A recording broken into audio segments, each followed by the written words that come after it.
Hi hello friends, നമസ്കാരം. Welcome back to my channel Sree's cooking world. ഇന്ന് ഞാൻ വന്നിരിക്കുന്നത് വളരെ പെട്ടെന്ന് ചെയ്യാൻ പറ്റുന്ന അടിപൊളി ടേസ്റ്റി ആയിട്ടുള്ള ചിക്കൻ കട്ട്ലറ്റിൻ്റെ റെസിപ്പി ആയിട്ടാണ്. അപ്പോൾ ഇതെങ്ങനെയാണ് ചെയ്യുന്നതെന്ന് നോക്കാം. അതിന് മുന്നേ ആദ്യമായിട്ടാണ് നമ്മുടെ ചാനൽ കാണുന്നതെങ്കിൽ അല്ലെങ്കിൽ സബ്സ്ക്രൈബ് ചെയ്തിട്ടില്ലാത്തവരാണ് നമ്മുടെ ചാനൽ കാണുന്നതെങ്കിൽ ഇപ്പോൾ തന്നെ ഒന്ന് സബ്സ്ക്രൈബ് ചെയ്യാൻ മറക്കണ്ട. സബ്സ്ക്രൈബ് ചെയ്യുമ്പോൾ തൊട്ടടുത്തൊരു കുഞ്ഞ് ബെല്ലൈക്കൻ വരും, അതുകൂടി ഒന്ന് പ്രസ് ചെയ്ത് ഓൾ എന്നുള്ള ഓപ്ഷനിലും കൂടെ ആക്കി വെക്കണേ. അപ്പോൾ നമ്മുടെ ടേസ്റ്റി ആയിട്ടുള്ള ചിക്കൻ കട്ട്ലറ്റ് എങ്ങനെയാണ് ചെയ്യണമെന്ന് നോക്കാം.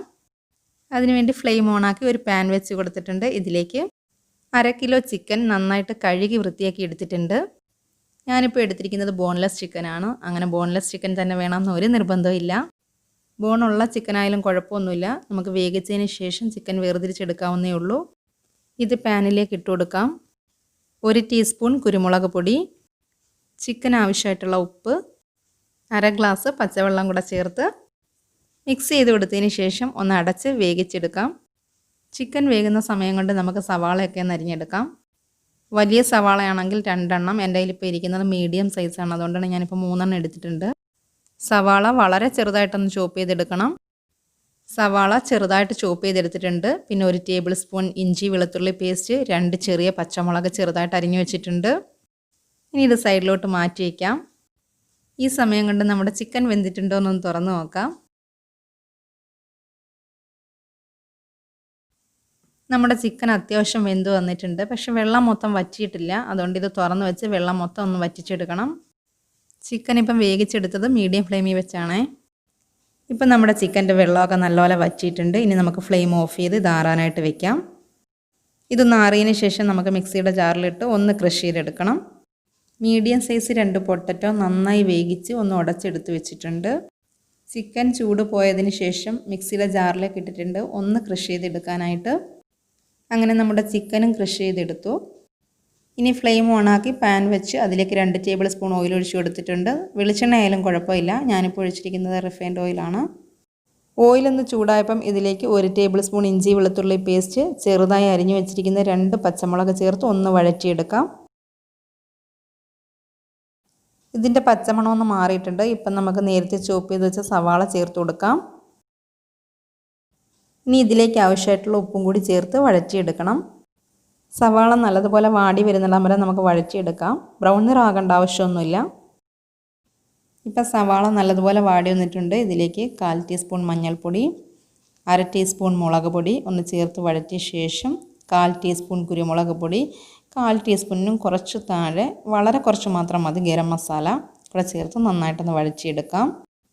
ചിക്കൻ ആവശ്യമായിട്ടുള്ള എരിവിന് വേണ്ടിയിട്ട് നമ്മൾ ചിക്കൻ വേവിച്ചപ്പോൾ തന്നെ കുരുമുളക് പൊടി ചേർത്ത് കൊടുത്തിട്ടുണ്ടായിരുന്നു.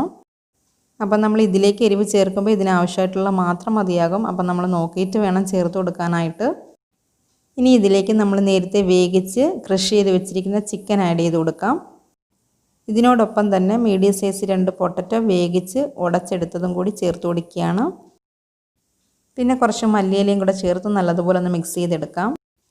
ഞാനിപ്പോൾ അത്യാവശ്യം ചെറിയൊരു കൈപ്പിടിയോളം മല്ലിയില ചേർത്ത് കൊടുത്തിട്ടുണ്ട്. നിങ്ങൾക്ക് ഇത്രയും വേണ്ടാന്നുണ്ടെങ്കിൽ നിങ്ങളുടെ ഇഷ്ടത്തിനനുസരിച്ച് ചേർത്ത് കൊടുത്താൽ മതി. പിന്നെ ഇത്രയും ചേർക്കുമ്പോൾ ഒരു പ്രത്യേക ടേസ്റ്റാണ്. പിന്നെ കറിവേപ്പില ഉണ്ടെന്നുണ്ടെങ്കിൽ അത് ചെറുതായിട്ട് അരിഞ്ഞിട്ടും ചേർത്ത് കൊടുക്കാം. ഞാനിപ്പോൾ ഇവിടെ ചേർത്ത് കൊടുക്കണില്ല. ഇപ്പോൾ അത്യാവശ്യം മിക്സായി വന്നിട്ടുണ്ട്. ഈ ടൈമിൽ നമുക്ക് ഉപ്പും എരിവും ഒക്കെ ഉണ്ടോയെന്ന് നോക്കാം. ഇല്ലയെന്നുണ്ടെങ്കിൽ ഈ സമയത്ത് ചേർത്ത് കൊടുക്കാം. പിന്നെ എരിവില്ലാന്നുണ്ടെങ്കിൽ നമ്മൾ ഈ സമയത്ത് മുളക് പൊടി ചേർത്ത് കൊടുക്കരുത്, കുരുമുളക് പൊടി മാത്രം ചേർത്ത് കൊടുത്താൽ മതി. ഞാനിപ്പം നോക്കിയപ്പോൾ ഉണ്ടല്ലോ, എനിക്ക് കുറച്ച് ഉപ്പിൻ്റെ കുറവുണ്ട്, ഞാനതും കൂടി ചേർത്ത് കൊടുക്കുകയാണ്. എരിവ് കറക്റ്റാണ് കേട്ടോ. ഇനി ഇത് മിക്സ് ചെയ്ത് കൊടുത്തതിന് ശേഷം നമുക്ക് ഫ്ലെയിം ഓഫാക്കിയിട്ട് ആറാനായിട്ട് വയ്ക്കാം. ആറിയതിന് ശേഷം ഇത് നന്നായിട്ട് കൈവച്ചൊന്ന് കുഴച്ചെടുക്കണം. ചിക്കൻ ആറുന്ന സമയം കൊണ്ട് നമുക്ക് ബ്രെഡ് ക്രംസ് റെഡിയാക്കി എടുക്കാം. ഞാനിപ്പോൾ ഇവിടെ എടുത്തിരിക്കുന്ന 6 സ്ലൈസ് ബ്രെഡാണ്. ഇത് മിക്സിയുടെ ജാറിലിട്ട് ഒന്ന് പൊടിച്ചെടുക്കണം, അത്രേ ആവശ്യമുള്ളൂ. അതല്ലാന്നുണ്ടെങ്കിൽ നമുക്ക് മാർക്കറ്റിൽ നിന്ന് വാങ്ങാനായിട്ടും കിട്ടും. പിന്നെ ഇതിപ്പോൾ നമുക്ക് എളുപ്പമാണല്ലോ ചെയ്യാനായിട്ട്. അപ്പം ഞാനിത് മിക്സിയുടെ ജാറിലേക്ക് ഇട്ട് ഒന്ന് പൊടിച്ചു കൊണ്ടുവരാം. 6 സ്ലൈസ് ബ്രെഡ് ഞാൻ പൊടിച്ചു കൊണ്ടുവന്നിട്ടുണ്ട്. ഇനി ഇത് സൈഡിലോട്ട് മാറ്റി വയ്ക്കാം. ഇനി നമുക്ക് 2 മുട്ടയുടെ ആവശ്യമുണ്ട്. ഒരു ബൗളെടുത്ത് ഞാൻ 2 മുട്ട പൊട്ടിച്ചൊഴിച്ച് കൊടുക്കുകയാണ്. ചിലവർ മുട്ടയുടെ വൈറ്റ് മാത്രം ചേർത്ത് കൊടുക്കാറുണ്ട്. ഞാൻ പക്ഷേ വൈറ്റും യോക്കും എടുക്കാറുണ്ട്. ഞാൻ വൈറ്റ് മാത്രം എടുത്തും ചെയ്ത് നോക്കിയിട്ടുണ്ട്, പക്ഷേ എനിക്കങ്ങനെ വലിയ വ്യത്യാസമൊന്നും തോന്നിയിട്ടില്ല. ഇതിപ്പോൾ ഇങ്ങനെ ചെയ്താലും അങ്ങനെ ചെയ്താലും വലിയ ടേസ്റ്റിന് അങ്ങനെ വ്യത്യാസം എനിക്ക് തോന്നിയിട്ടേ ഇല്ല. ഇതിലേക്ക് എഗ്ഗിന് ആവശ്യമായിട്ടുള്ള ഉപ്പും കുരുമുളക് പൊടിയും ചേർത്ത് കൊടുത്ത് നന്നായിട്ടൊന്ന് മിക്സ് ചെയ്തെടുക്കാം. ഇതും സൈഡിലേക്കൊന്ന് മാറ്റി വയ്ക്കാം. ചിക്കൻ്റെ മിക്സ് ചൂടാറിയപ്പോഴുണ്ടല്ലോ ഒന്ന് ഉരുട്ടിയെടുക്കേണ്ട രൂപത്തിൽ ഞാൻ കൈവച്ച് തന്നെ നല്ലതുപോലെ കുഴച്ചെടുത്തിട്ടുണ്ട്. ഇപ്പം നമ്മളെല്ലാം റെഡിയാക്കി വെച്ചിട്ടുണ്ട്. ഇനി നമുക്ക് കട്ട്ലറ്റിൻ്റെ രൂപത്തിൽ ഷേപ്പ് ചെയ്തെടുക്കണം. ഞാനിപ്പോൾ ചെയ്യാമെന്ന് വിചാരിക്കുന്നത് ഒരു റൗണ്ട് ഷേപ്പിലാണ്. നിങ്ങൾക്ക് വേണമെങ്കിൽ ഓവൽ ഷേപ്പിലോ നിങ്ങളുടെ ഇഷ്ടത്തിനനുസരിച്ച് ഏത് ഷേപ്പിലാണെന്ന് വെച്ചാൽ എടുക്കാം. ഞാനിപ്പോൾ ചിക്കൻ്റെ മിക്സ് എടുത്ത് ചെറിയൊരു നാരങ്ങയുടെ വലുപ്പത്തിൽ ഒന്ന് ഉരുട്ടിയിടിക്കുകയാണ്. എന്നിട്ട് നമ്മൾ മറ്റേ കൈവെള്ളയിൽ വെച്ചിട്ട് ജസ്റ്റ് ഒന്ന് അമർത്തി കൊടുത്താൽ മതിയാകും. സൈഡ്സിലൊക്കെ ഒന്നും കൂടി ഒന്ന് ഷേപ്പ് ചെയ്തെടുക്കണം. കണ്ടതാ ഈ ഷേപ്പിലാണ് നമ്മൾ എടുത്തിട്ടുള്ളത്. ഇനി ഇത് നമ്മൾ എഗ്ഗ് ബീറ്റ് ചെയ്ത് വെച്ചിരിക്കുന്നതിൽ ഒന്ന് മുക്കിയെടുത്ത് ബ്രെഡ് ക്രംസിൽ ഒന്ന് പൊതിഞ്ഞെടുക്കണം.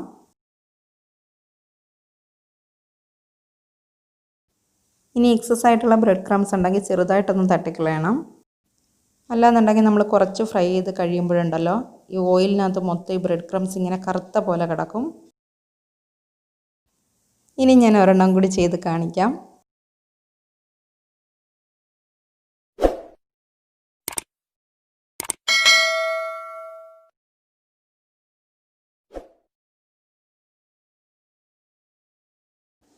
ഇങ്ങനെ ഞാൻ ബാക്കിയുള്ളതും കൂടെ ചെയ്തെടുത്തതിന് ശേഷം കാണിക്കാം. ഈ ഒരു അളവിൽ എനിക്ക് 19 എണ്ണമാണ് കിട്ടിയിട്ടുള്ളത്. ഇനി ഇത് നമുക്ക് ഫ്രൈ ചെയ്തെടുക്കണം. അതിന് വേണ്ടിയിട്ട് പാൻ വെച്ച് ഫ്ലെയിം ഓണാക്കി കുറച്ച് ഓയിൽ ഒഴിച്ച് കൊടുക്കുകയാണ്. ഇപ്പം ഞാൻ ഓയിൽ ഒഴിച്ചേക്കുന്നത് കട്ട്ലറ്റ് ഒരുപാട് മുങ്ങിക്കിടക്കുന്ന രീതിയിലല്ല, അത്യാവശ്യം ഒരു ഹാഫ് അളവിലാണ് ഒഴിച്ചേക്കുന്നത്. ഓയിൽ നല്ലതുപോലെ ചൂടായതിന് ശേഷം കട്ട്ലറ്റ് നമ്മൾ ഓയിലിലേക്ക് ഇട്ട് കൊടുക്കുന്ന സമയത്ത് മീഡിയം ഫ്ലെയിം ആക്കിയിട്ട് വേണം കട്ട്ലറ്റ് ഇട്ട് കൊടുക്കാനായിട്ട്. ഹൈ ഫ്ലെയിമിൽ ഇരിക്കുന്ന സമയത്ത് നമ്മൾ കട്ട്ലറ്റ് ഇട്ട് കൊടുക്കുകയാണെങ്കിൽ പെട്ടെന്ന് അങ്ങ് കരിഞ്ഞ പോലെയാകും. അതുകൊണ്ട് കട്ട്ലറ്റ് പോലുള്ള ഐറ്റമൊക്കെ നമ്മൾ ഫ്രൈ ചെയ്യുമ്പോഴുണ്ടല്ലോ ചൂടൊക്കെ വളരെയേറെ കൺട്രോൾ ചെയ്ത് ഇങ്ങനെ ശ്രദ്ധിച്ച് വേണം ചെയ്യാനായിട്ട്. ഇപ്പം നമ്മൾ ഓയിലൊക്കെ നല്ലതുപോലെ ചൂടായി ഞാനൊന്ന് മീഡിയം ഫ്ലെയിം ആക്കിയിട്ടുണ്ട്. ഇനി നമുക്ക് കട്ട്ലറ്റ് ഇട്ട് കൊടുക്കാം.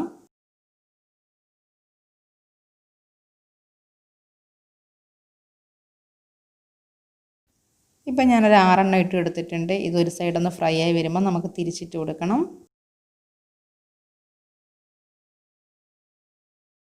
ഇനി ഇതൊന്ന് നമുക്ക് തിരിച്ചിട്ട് കൊടുക്കാം. ഇത് പിന്നെ അധികം വേകേണ്ട ആവശ്യമില്ല, കാരണം നമ്മളുടെ ചിക്കനും സവാളയും ഉരുളൻകിഴങ്ങും എല്ലാം വെന്തിരിക്കുകയാണല്ലോ. ഇത് ജസ്റ്റ് ഒന്ന് ഫ്രൈ ആയി കിട്ടിയാൽ മാത്രം മതി. അപ്പോൾ ഇത് നല്ലതുപോലെ ഫ്രൈ ആയി നല്ല കളറൊക്കെ വന്നിട്ടുണ്ട്. നമ്മൾ എടുക്കുവാണ്. ഓയിലിൽ നിന്ന് വെളിയിലെടുത്ത് കഴിഞ്ഞ് ഇതിൻ്റെ ചൂട് കൊണ്ടുണ്ടല്ലോ പിന്നെയും കുറച്ചും കൂടി ഇതിനകത്ത് കളർ വരും. അപ്പോൾ അത് നമ്മൾ അനുസരിച്ച് വേണം എടുക്കാനായിട്ട്. ഞാനിപ്പോൾ ഇത് എടുക്കുന്ന സമയത്ത് ഫ്ലെയിം കൂട്ടി വെച്ചിട്ടുണ്ട്. കട്ട്ലറ്റ് എടുക്കുന്ന സമയത്തുണ്ടല്ലോ ലോ ഫ്ലെയിമിലാണെന്നുണ്ടെങ്കിൽ കട്ട്ലറ്റ് മൊത്തം എണ്ണ പിടിച്ചിരിക്കും. അതിപ്പോൾ കട്ട്ലറ്റ് എന്നല്ല, ഏത് നമ്മൾ എണ്ണയിൽ ഫ്രൈ ചെയ്യുന്ന ഐറ്റം ആയാലും ശരി തന്നെ എടുക്കുന്ന സമയത്ത് നമ്മൾ ഹൈ ഫ്ലെയിമിൽ വെച്ചിട്ട് വേണം എടുക്കാനായിട്ട്. അല്ലാന്നുണ്ടെങ്കിൽ അതിലിങ്ങനെ ഓയിൽ പിടിച്ചിരിക്കും. അപ്പോൾ നമ്മുടെ ഫസ്റ്റ് ബാച്ച് ഇവിടെ റെഡി ആയിട്ടുണ്ട്. ഞാൻ ബാക്കിയും കൂടി ഇതേ കണക്ക് തന്നെ ഫ്രൈ ചെയ്തെടുത്ത് കാണിക്കാം. അപ്പോൾ നമ്മുടെ 19 കട്ട്ലറ്റ് ഞാൻ ഇതേപോലെ തന്നെ ഫ്രൈ ചെയ്തെടുത്തിട്ടുണ്ട്. ഇനി ഇതൊരു പ്ലേറ്റിലേക്ക് മാറ്റാം. അപ്പോൾ നമ്മുടെ കട്ട്ലറ്റ് ഞാനൊരു പ്ലേറ്റിലേക്ക് മാറ്റിയിട്ടുണ്ട്. ചെറിയൊരു ബൗളിൽ കുറച്ച് ടൊമാറ്റോ സോസും കൂടി എടുത്തിട്ടുണ്ട്. ഇപ്പോൾ ഉണ്ടല്ലോ ഇവിടെ നിറച്ച് ഭയങ്കര മണമാണ്, ഒരു രക്ഷയില്ലാത്ത മണമാണ്.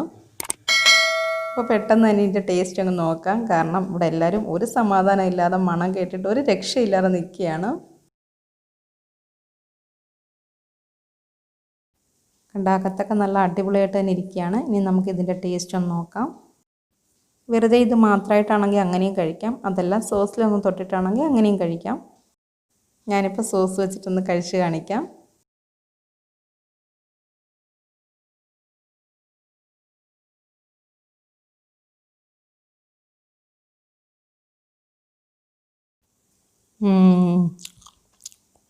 ഒരു രക്ഷയില്ല, അപാര ടേസ്റ്റാണ്. എനിക്ക് വാക്കുകളേ ഇല്ല സത്യം പറഞ്ഞാലും, അത്രയ്ക്ക് അടിപൊളി ടേസ്റ്റാണ്. മണം കാരണമാണെങ്കിൽ ഒന്നത്തെ കാര്യം വയ്യ, അതിൻ്റെ കൂട്ടത്തിൽ ഭയങ്കര ടേസ്റ്റും. അപ്പോൾ ഇതെല്ലാവരും ട്രൈ ചെയ്ത് നോക്കണം, ഫീഡ്ബാക്ക് എന്നെ അറിയിക്കണം. ഈ വീഡിയോ ഇഷ്ടമായിട്ടുണ്ടെങ്കിൽ നിങ്ങൾ ലൈക്ക് ചെയ്യണം, ഷെയർ ചെയ്യണം, കമൻറ്റ് ചെയ്യണം. സബ്സ്ക്രൈബ് ചെയ്തിട്ടില്ലാത്തവരാണെങ്കിൽ സബ്സ്ക്രൈബ് ചെയ്യാൻ മറക്കണ്ട. അപ്പോൾ അടുത്ത് തന്നെ ഞാൻ അടിപൊളി റെസിപ്പി ആയിട്ട് വരുന്നവരേക്കും ഗുഡ് ബൈ.